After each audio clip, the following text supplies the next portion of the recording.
বৃথার ইচ্ছে ডানায় তোমাকে আবারও স্বাগত। আজকে যে ছোট গল্পটা পড়ব তার নাম সেতার। লিখেছেন নরেন্দ্রনাথ মিত্র।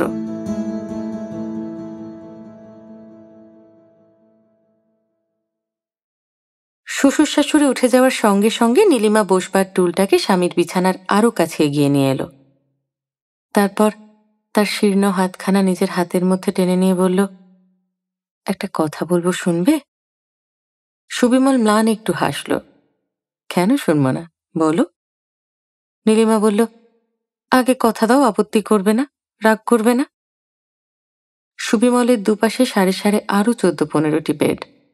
রোগী আর তাদের দর্শনার্থী আত্মীয় স্বজনের ভিড়ে হাসপাতালের এই ঘরটি ভরে উঠেছে। নীলিমার গলার স্বরে কেউ কেউ কৌতূহলী হয়ে তার দিকে তাকালো, কিন্তু নীলিমার কোনো খেয়াল নেই, ভ্রুক্ষেপ নেই কারো দিকে। স্বামী সম্ভাষণের এমন উপযুক্ত ক্ষেত্র, এমন নিবিড় অবকাশ যেন আর কোনোদিন সে পায়নি। সুবিমলের হাতে আরেকটু চাপ দিল নীলিমা। বলল, রেখা বৌদির কথা মনে আছে তোমার? আমার মামাতো ভাই নীরদ্দার বউ। তিনি কাল এসেছিলেন আমাদের বাড়ি। বললেন একদিন হাসপাতালেও আসবেন তোমাকে দেখতে। রেখা বৌদিরই পিসে মশাই হন সম্পর্কে রায় সাহেব পিএন বিশ্বাস।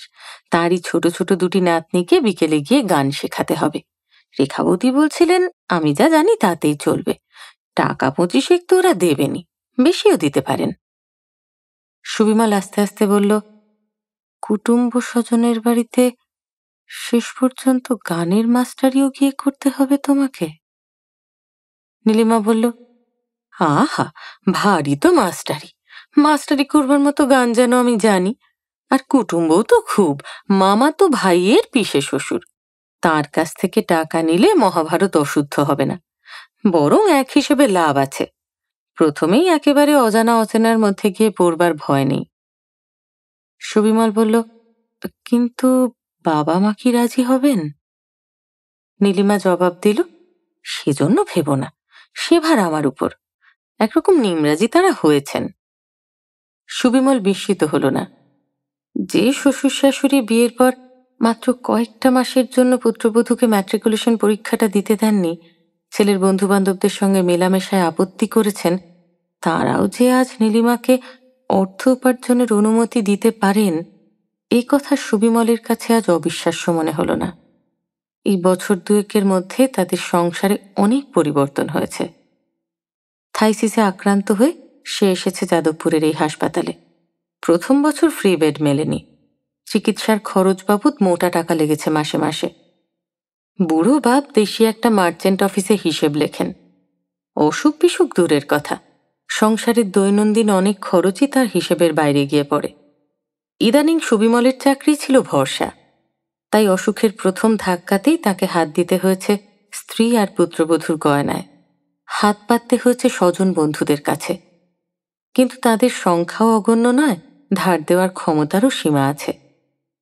বাসনকোসন গেছে, সামান্য আসবাবপত্র অদৃশ্য হয়েছে, তবু রোগ রেহাই দেয়নি। সংসারের খরচ কম নয়। ভাই বোনই সুবিমলের 6টি। ভাগ্যের ফেরে সুবিমলের ঠিক পরেই 2টি অনূঠা বয়স্থা মেয়ে।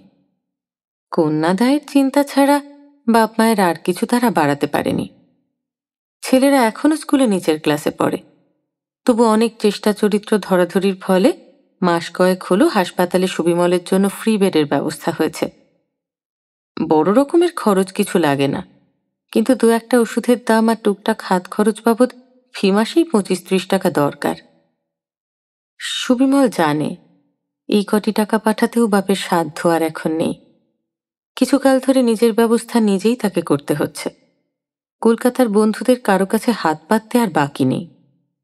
ইদানিং তাদের কাছ থেকে টাকা আর সে চায় না, চায় ঠিকানা।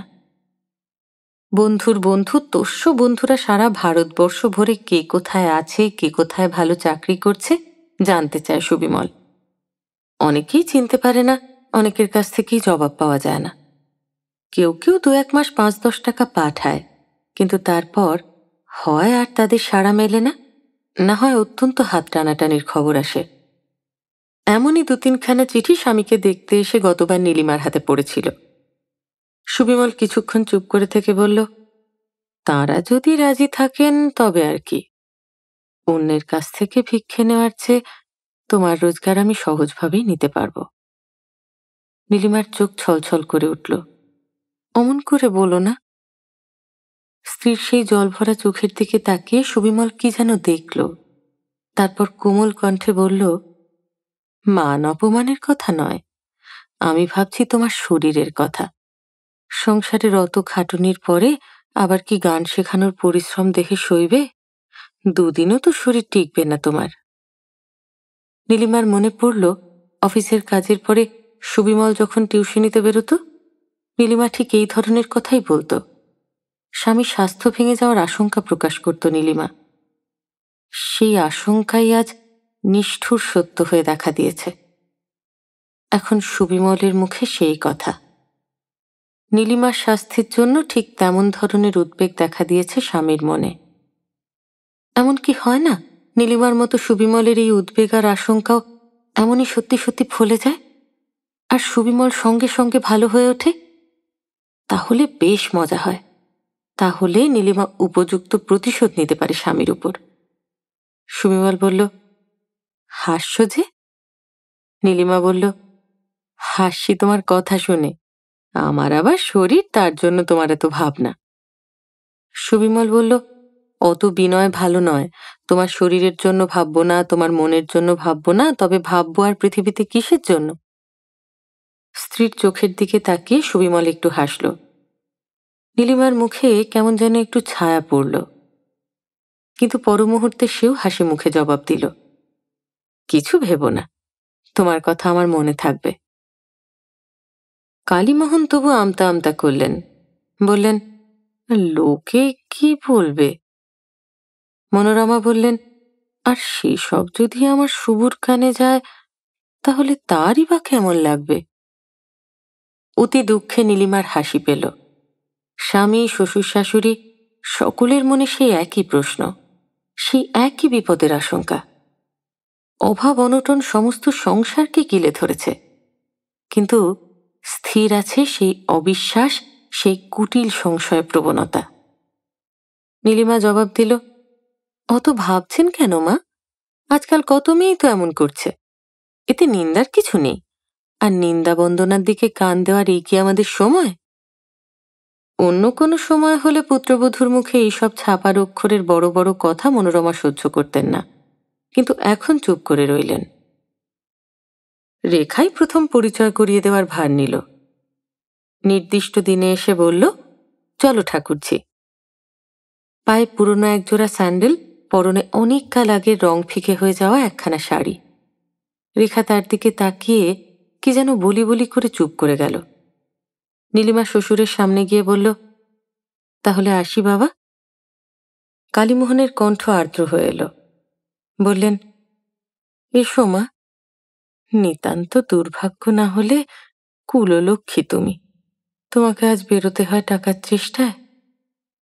নীলিমা বলল, কিন্তু এ সময় ঝিগিরিতেও যে আমার অপমান নেই বাবা। কালীমোহন বললেন, তবু আমি বেঁচে থাকতে। নীলিমা মৃদু কণ্ঠে বলল, আপনি বিচলিত হবেন না বাবা। কালীমোহন বললেন, না না, আর বিচলিত হব কেন? আশীর্বাদ করি তোমার কষ্ট যেন সার্থক হয়। একটু চুপ করে থেকে বললেন, খুব দেখে শুনে সাবধান মতো চলো মা। রেখা হেসে বলল, বউকে বুঝি খুব দূর দেশে পাঠাচ্ছেন? ভবানীপুর থেকে কালীঘাট, ট্রামে মাত্র গোটা কয়েক স্টপেজ, তাতেই ভেবে এত সারা হচ্ছেন? ভয় নেই, ঘণ্টাখানেক বাদেই আপনাদের বউকে ফিরিয়ে দিয়ে যাব। রায় সাহেবের এ বাড়িতে কি একটা বিয়ের নিমন্ত্রণে নীলিমা এর আগে আরও একবার এসেছিল, কিন্তু সে আশায় আর এ আশায় পার্থক্য অনেক। বাড়ির ভিতরে ঢুকতে গিয়ে নীলিমার পা যেন হঠাৎ আর এগুতে চাইল না, মন দ্বিধাগ্রস্ত হয়ে উঠল। রেখা বলল, কি ব্যাপার, এত ভাবছো কেন? দিনরাত অমন ভাবনা কিন্তু ভালো নয়। সঙ্গে সঙ্গে হাসপাতালের কথা মনে পড়ল নীলিমার। মনে পড়ল স্বামীর রুগ্ন শীর্ণ মুখ, নিজেদের নিঃসম্বল দীনতার কথা। নীলিমা একটু হাসতে চেষ্টা করল, বলল, সে কথা ঠিক, চলো। রেখার পিসিমা পিসেমশাই নীলিমাদের সাদরে বাড়ির ভিতরে ডেকে নিয়ে গেলেন। রায় সাহেব বললেন, কোনো সংকোচ করো না মা। কাত্যায়নী বললেন, বাহ, সংকোচ আবার কিসের? এ কি পরের বাড়িতে এসেছে নাকি? পরিবারের অন্য সকলের সঙ্গে আলাপ করিয়ে দিলেন কাত্যায়নী। সুদর্শন স্বাস্থ্যবান পুত্র, সুন্দরী পুত্রবধূ, 7-8 বছরের চঞ্চল সপ্রতিভ দুটি মেয়ে, চমৎকার দেখতে। কাত্যায়নী বললেন, এরাই তোমার ছাত্রী নীলিমা, অঞ্জু আর মঞ্জু। ভালো নাম কৃষ্ণা আর কাবেরী। পরিচয়ের সময় সঙ্গে সঙ্গে ভালো নাম দুটিও আমাকে বলে দিতে হয়, না হলে ফল ভালো হয় না। কাত্যায়নী হাসলেন। দোতলার দক্ষিণ দিকের একটি ঘরে নীলিমাকে নিয়ে এলেন কাত্যায়নী। মেঝের উপর দামি গালিচা পাতা, একদিকে বাজনার সরঞ্জাম, বায়া তবলা, ছোট বড় গুটি তিনেক সেতার নীল রঙের ঢাকনিতে ঢাকা। কাত্যায়নী বললেন, সপ্তাহে 2-3 দিন ওস্তাদ আসেন অঞ্জু মঞ্জুকে সেতার শেখাবার জন্য। সেই সঙ্গে সঙ্গে ওদের বাবাও শেখে। খুব ভালো সেতার বাজায় আমাদের খোকা, একদিন শুনো। নীলিমা বলল, গান বাজনার দিকে সকলেরই বেশ ঝোঁক আছে বুঝি এ বাড়িতে? রায় সাহেব পিছনে পিছনে এসেছিলেন, হেসে বললেন, তা একটু আছে। পেশায় আমরা চামার হলে হবে কি মা, নেশাটা সকলেরই একটু মোলায়েম। শহরতলিতে রায় সাহেবের ট্যানরি খ্যাতি লাভ করেছে। সুমিতা বলল, বাবাও বেশ চমৎকার তবলা বাজাতে পারেন। ভূমিকা হিসেবে হারমোনিয়াম বাজিয়ে খান 2 গান গাইল নীলিমা। খুব ভালো জমল না, 2-1 জায়গায় তালও কাটল। রায় সাহেব ভুরু কুচকালেন। রেখা ননদের দোষ খালনের চেষ্টা করে বলল, অনেকদিন ধরে চর্চা নেই কি না? কাত্যায়নী বললেন, থাকবার কথাও তো নয়, মনের যা অবস্থা এখন রয়েছে। নীলিমার দিকে চেয়ে বললেন, রেখার কাছে আমরা সব শুনেছি মা, কেমন আছে আজকাল সুবিমল। সত্যি ভারী কষ্ট হয় তোমার শ্বশুরের কথা ভেবে। এ বাজারে সংসারের খরচ চালিয়ে আবার হাসপাতালের খরচ জোগানো কি সহজ কথা? আর এ হলো একেবারে রাজা রাজরাদের ব্যাধি, রীতিমতো রাজস্ব যোগ্য। নীলিমার গুণের চেয়ে তার প্রয়োজন স্বামীর অসুস্থতায় অর্থ সাহায্যের কথাই যে ওরা বেশি বিবেচনা করেছেন, এ কথা নীলিমাও বুঝল, ওরাও বুঝিয়ে দিলেন। উদ্দেশ্য সিদ্ধ হলেও মনের মধ্যে কোথায় যেন একটু বিঁধতে লাগলো নীলিমার। ফেরার পথে রেখা বলল, গান বাজনাটা তোমাকে আরো একটু ভালো করে চর্চা করতে হবে ভাই। নীলিমা গম্ভীরভাবে বলল, তা তো হবেই। ওস্তাদ রেখে গান বাজনা শেখার সুযোগ নীলিমা কোনোদিন পায়নি। গরিব বাপের পক্ষে সে ব্যবস্থা করা সম্ভবও ছিল না। রেকর্ড রেডিও শোনা বিদ্যা, স্কুলে গানের ক্লাসও মাঝে মাঝে 2-1 বছর হতো, মাঝে মাঝে বন্ধ হয়ে যেত। মাইনে উঠত কম, স্কুলের তহবিলে কুলোতো না। নিজের উদ্যম উৎসাহেই যা কিছু শিখেছিল নীলিমা। শ্বশুর বাড়িতে এসে সব আবার চাপা পড়ে গিয়েছিল। শ্বশুর শাশুড়ি জিনিসটা বিশেষ পছন্দ করতেন না। সুবিমলেরও যে এদিকে খুব শখ আগ্রহ ছিল তা নয়। তারপর এই 2 বছর ধরে গানের কথা ভাববার নীলিমার ইচ্ছেও হয়নি, সময়ও হয়নি। আজ হলো। শখ নয়, আনন্দ নয়, প্রয়োজন আর পেশা।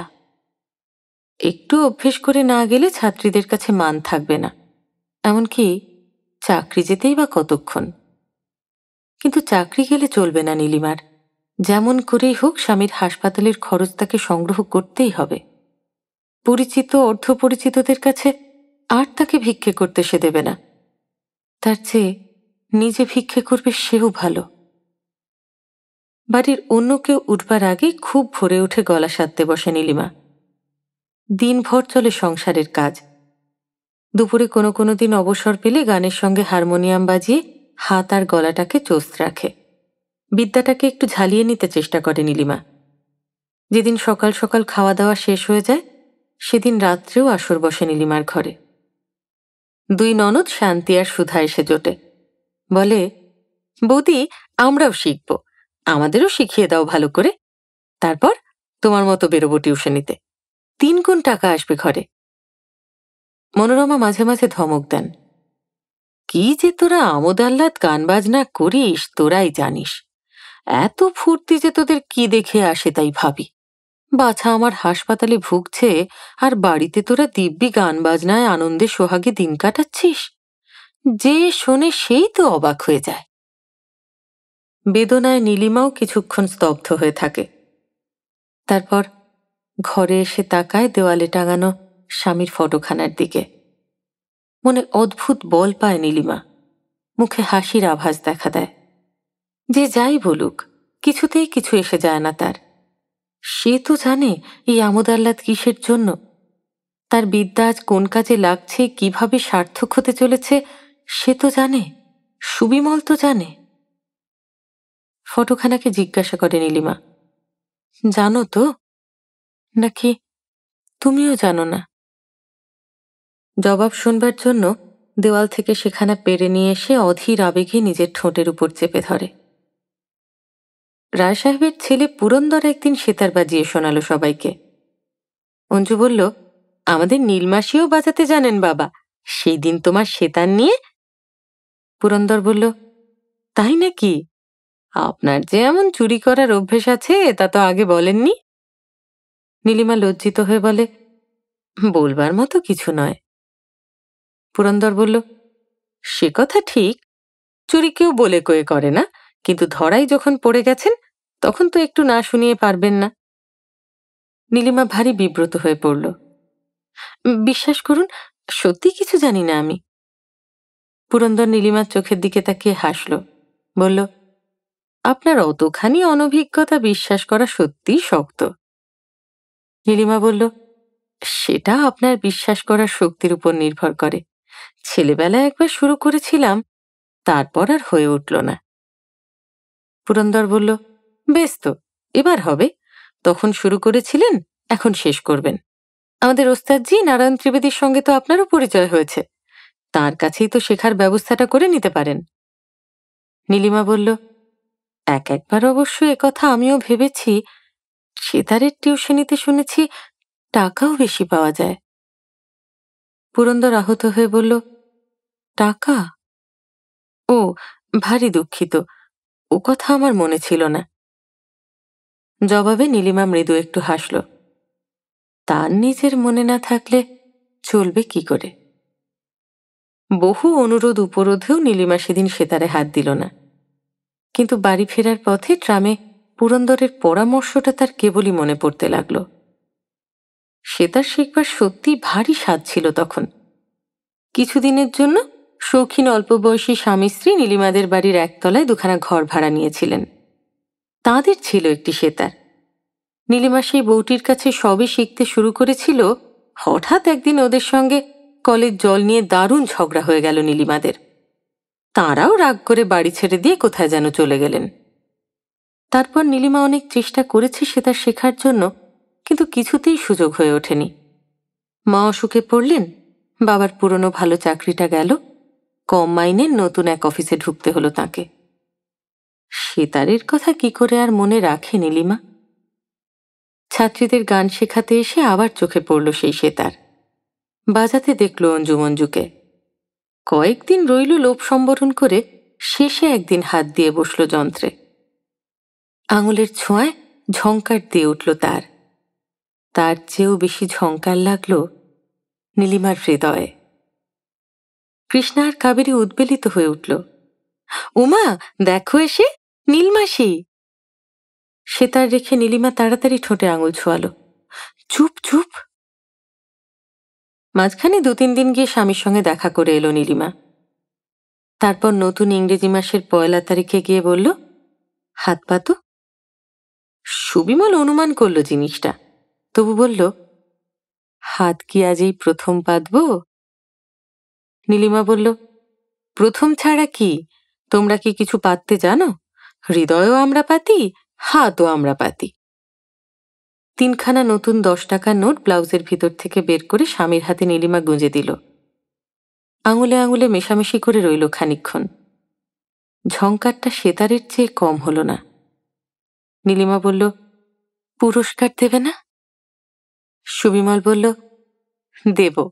ডক্টর কর বললেন আমি সম্পূর্ণ সুস্থ হয়েছি, মাস 3 মধ্যেই হাসপাতাল থেকে ছাড়া পাব। একটু থেমে সুবিমল স্ত্রীর আনন্দ উচ্ছল দুটি চোখের দিকে তাকিয়ে বলল, অন্য কোনো পুরস্কার তো এখন আর হাতে নেই। নীলিমা বলল, মনে থাকলেই হবে।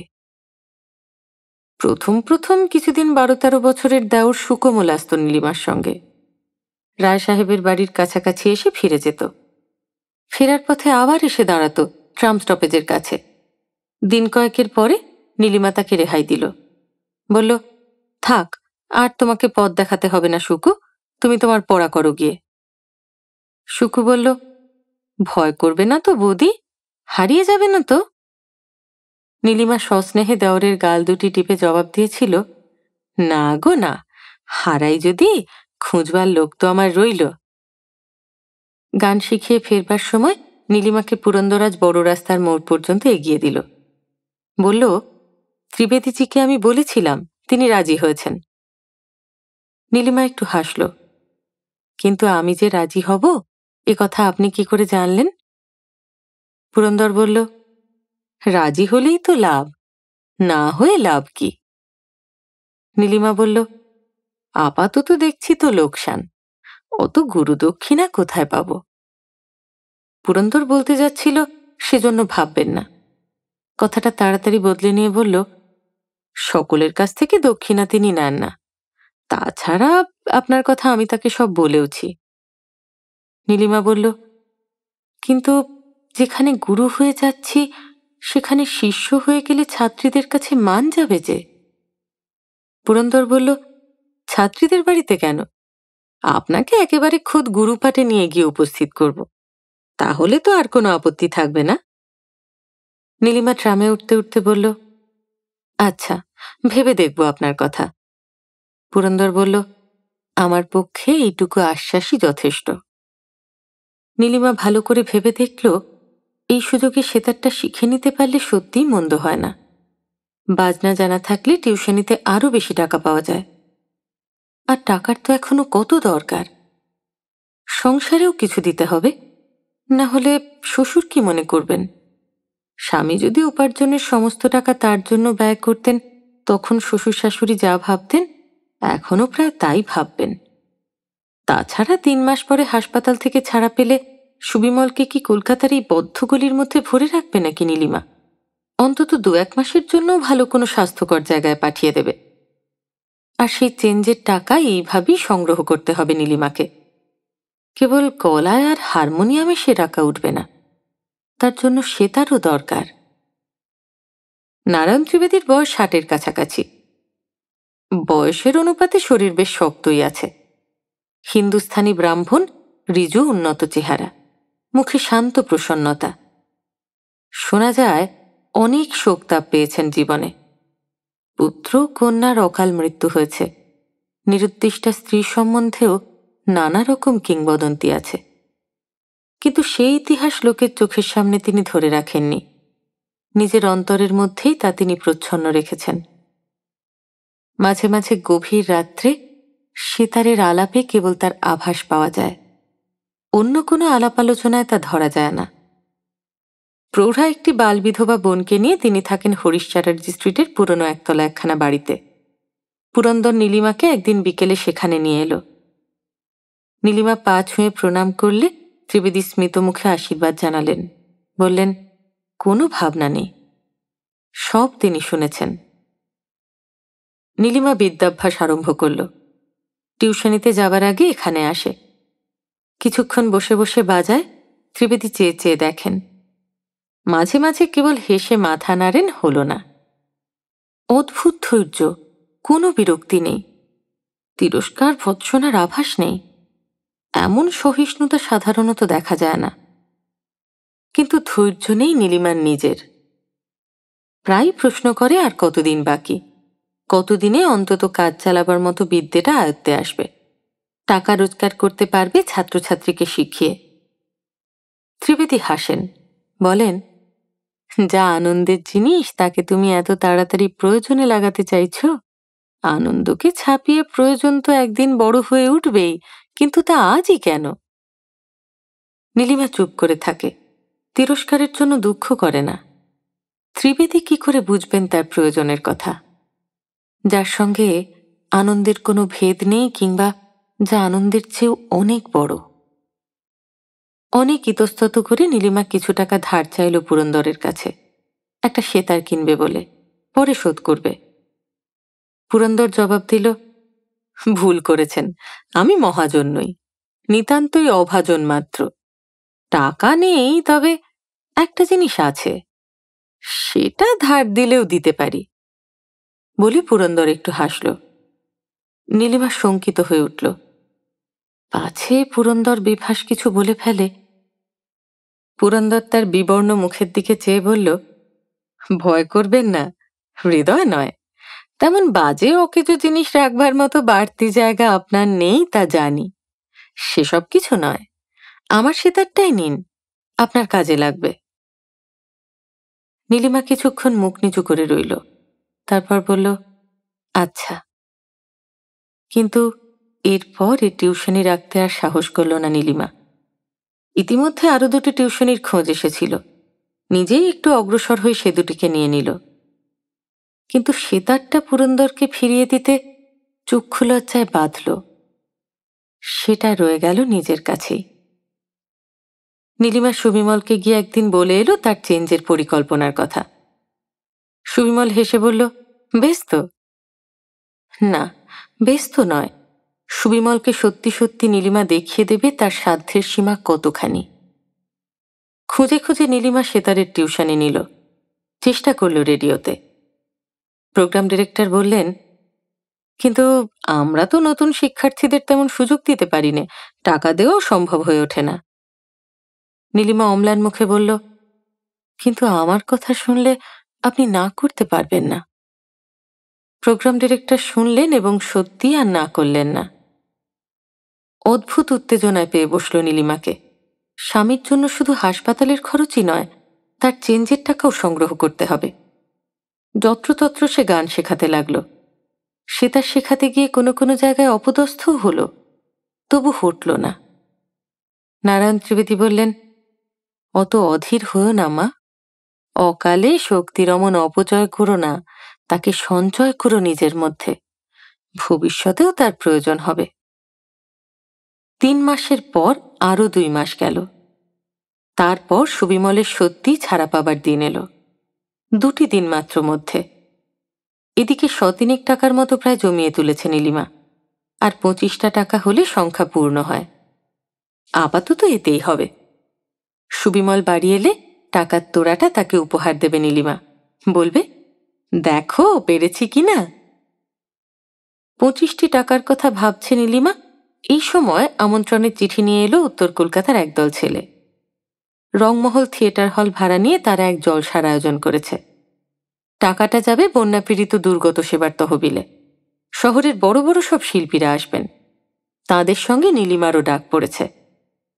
নীলিমা বিস্মিত হয়ে বলল, এদের মধ্যে আমাকে কেন? আমার কোন যোগ্যতা আছে? দলপতি গোছের কয়েকজন এগিয়ে এলো, মধুর হেসে বলল, আছে বই কি, সেবার অধিকার তো সকলেরই। তাছাড়া এক্ষেত্রে বিশেষ দাবিও আছে নীলিমার, সে নিজেকে যতখানি ছোট বলে মনে করে তা সে নয়। এদের মধ্যে 2-1জন রেডিওতে দেওয়া নীলিমার 2-একটা গানের কথা উল্লেখ করল। কেউ কেউ বলল কোনো কোনো জলসায় তার সেতার নাকি অদ্ভুত হয়েছিল শুনতে।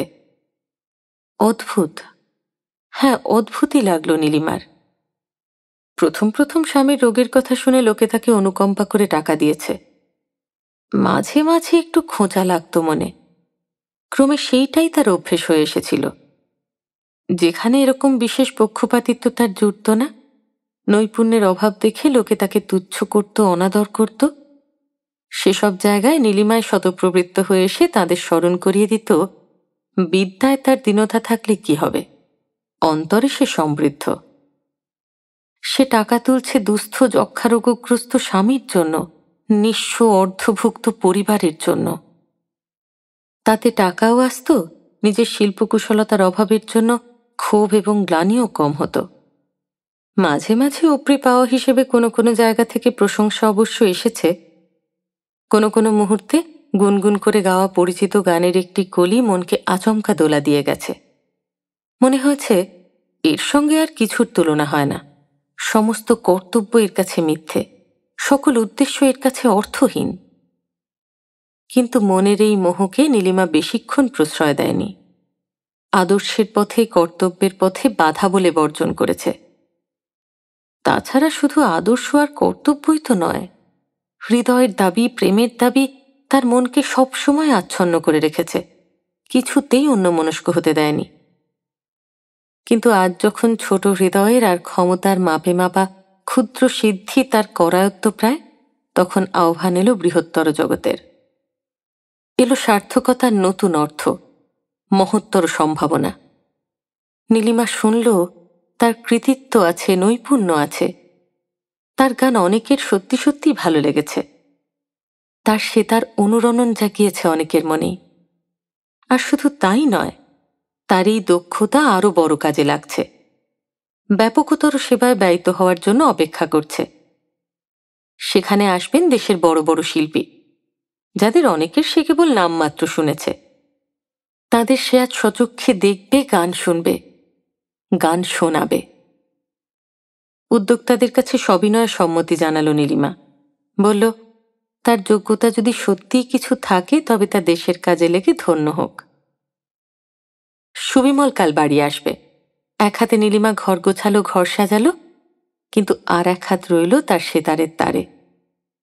ঘরকন্যার ফাঁকে ফাঁকে সেতারে তুলতে লাগলো তার সর্বশ্রেষ্ঠ সঙ্গীত, তার শিল্পকুশলতার চরম নৈপুণ্য। কাল জগৎ তার যথার্থ পরিচয় পাবে।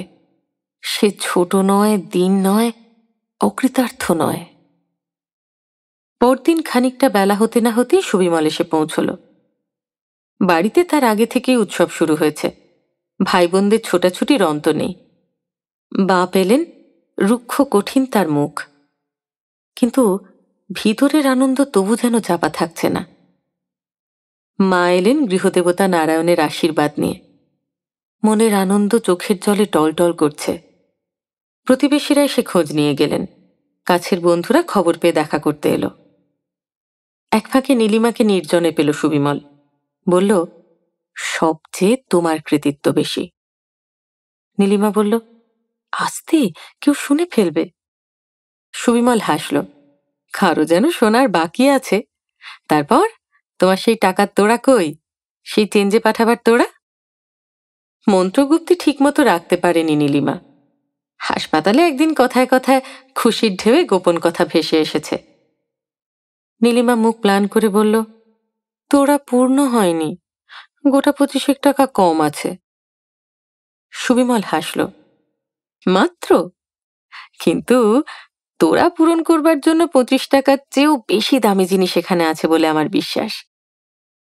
কিন্তু দুপুরের পর বিকেল, বিকেলের পর সন্ধে যত এগিয়ে আসতে লাগলো, নীলিমার মন ততই চঞ্চল হয়ে উঠল। মাঝে মাঝে এক একবার সেতারের কাছে গেল, আবার ফিরে এলো। সুবিমল লক্ষ্য করে বলল, ব্যাপারটা কি? নীলিমা কুণ্ঠায় সংকোচে অর্ধস্ফুট কণ্ঠে বলল, একটু বাইরে যেতে হবে। সুবিমলের মুখখানা যেন কেমন হয়ে গেল, কিন্তু পরক্ষণেই কি মনে পড়ে যাওয়ায় হাসি মুখে বলল, খেপেছ? এতকাল বাদে আমি এলাম ঘরে আর তুমি যাবে বাইরে? টিউশনিতে আর কাজ নেই, 300 টাকায় ঘরে বসে দিব্যি 3 মাস খাবো আর ঘুমোবো। নীলিমা বলল, না না, টিউশনি নয়। সুবিমল বলল, তবে কি জলসা টলসা গোছের কিছু নাকি? তারও আর দরকার নেই। তারা এতক্ষণে নিশ্চয়ই জেনেছে নীলিমাবাইজির ভূতপূর্ব স্বামী ফিরে এসেছে জমের দুয়ার থেকে। জমের হাত থেকে জমদণ্ড কেড়ে নিয়ে আজ কেবল একটি মাত্র জলসা হবে, কেবল তোমাতে আমাতে। তুমি গীত সরস্বতী আর আমি গুণমুগ্ধ নারায়ণ। ধরো, এই নাও। বলে নিজেই সুবিমল সেতারটা স্ত্রীর হাতে তুলে দিল। তারপর মৃদু হেসে দৌড় দিল ভেজিয়ে। নীলিমা কাতর স্বরে বলল, আজ থাক। সুবিমল বলল, না নীলিমা, আজই। রোগের বীজ আজ হয়তো চাপা আছে, কালই যে আবার ভেসে উঠবে না তার ঠিক কি? ডাক্তারের কথায় অত সহজে ভুলো না। তুমি বাজাও নীলিমা, আমি আজই একটু শুনব। তোমার সুর বেচে কেবল তুচ্ছ টাকাই এতদিন দিয়েছ, আজ এত অল্পেতে ভোলাতে পারবে না। আজ তোমার সেই আসল সুর আমাকে শোনাতেই হবে। কিন্তু সুবিমলের কথার মাঝখানে হঠাৎ একসময় চমকে উঠল নীলিমা। কানে গেল সদর দরজার কড়া নড়ছে। সেই দিকে কিছুক্ষণ কান পেতে রইল নীলিমা। নিজের সেতারের বাজনার চেয়েও যেন মধুর আর অপূর্ব ওই কড়া নাড়ার নিক্ষণ। সুবিমল বলল, কি হলো, নাও না সেতারটা। নীলিমার নিষ্প্রভ শূন্য দৃষ্টিতে একবার স্বামীর দিকে তাকালো, তারপর সেতারখানা টেনে নিল হাত বাড়িয়ে। তাকে আজ বাজাতেই হবে।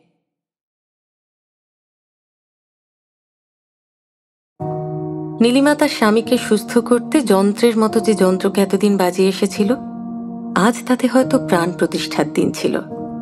আজ প্রথমবার নিজের কাজকে স্টেজে সম্মানিত হতে দেখার দিন ছিল। কিন্তু সুবিমল যেতে দিল না। তাই নীলিমার সব মনের ভার আজ পুরন্দরের দেওয়া সেই সেতারে ঝংকারিত হচ্ছে।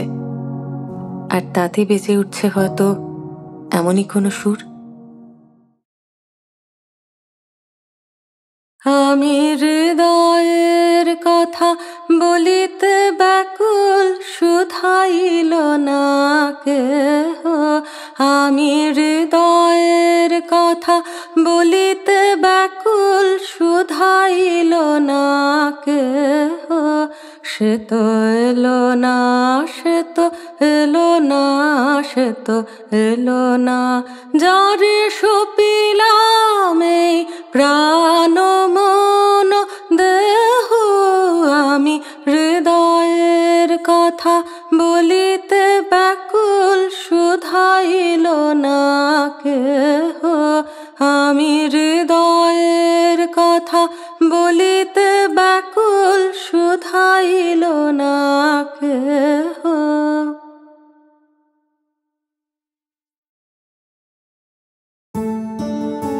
কেমন লাগলো তোমার আজকের গল্প? যদি ভালো লেগে থাকে তাহলে গল্পটা লাইক করো, প্রিয় মানুষের সঙ্গে শেয়ার করো। চ্যানেলটা যদি সাবস্ক্রাইব না করে থাকো তাহলে তাড়াতাড়ি সাবস্ক্রাইব করে দিও। আর অনেকখানি ভালোবাসা নিয়ে অপেক্ষা করো আমার পরের গল্পের জন্য। খুব ভালো থেকো।